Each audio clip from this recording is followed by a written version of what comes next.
আজ বন্ধুরা যে জায়গাটায় আছি সেটা কিন্তু দেখলে পরে বুঝতে পারবে না যে এটা আমাদের বর্ধমান শহরের মধ্যে। হ্যাঁ, এটা আমরা বর্ধমান শহরের মধ্যে, কিন্তু যে জায়গাটা আছে সেই জায়গাটা হচ্ছে আমাদের কাঞ্চননগর রথতলা দিকে। সেই জায়গা যেতে যেতে দেখছিলাম যে কিছু ভিউজ দেখার জন্য, যে হ্যাঁ চারিদিকে ন্যাচারাল সব কিছু আছে। দ্বিতীয় কথা হচ্ছে গাছপালাতে ভর্তি। এখানে কোনো আপনার বিরাট একটা সৌন্দর্য ব্যাপার আছে, এবং এই আকাশে সূর্যটা আছে। হ্যাঁ, চলো দেখতে দেখতে আমরা এখন যাচ্ছি মানার দিকে। তো তোমাদের কি বলবো, এত সুন্দর এই কাছেই আমাদের দামোদর নদী, এবং সেই দামোদর নদীর সাইডেই আমরা যাচ্ছিলাম। যেতে যেতে এখন দেখলাম যে কেউ পেলাম না, কিন্তু রাস্তায় বন্ধু কোনো আমাদের জিজ্ঞাসা করার জন্য যে এটা কোথায় যাচ্ছে বা কোন জায়গায় যাচ্ছে।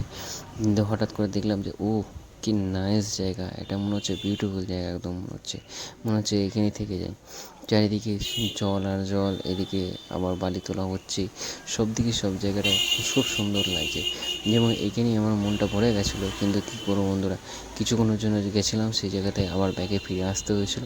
তো এইখানে শুধুমাত্র দেখলাম যে এখানে ভিউজ দেখার জন্য আমি এসেছিলাম, এবং কী কী হয় না হয়, কোথায় কী হয় না হয় সেই জায়গাগুলো দেখতে দেখতে আমাদের অনেকক্ষণ টাইম লেগে গেলো বন্ধুরা।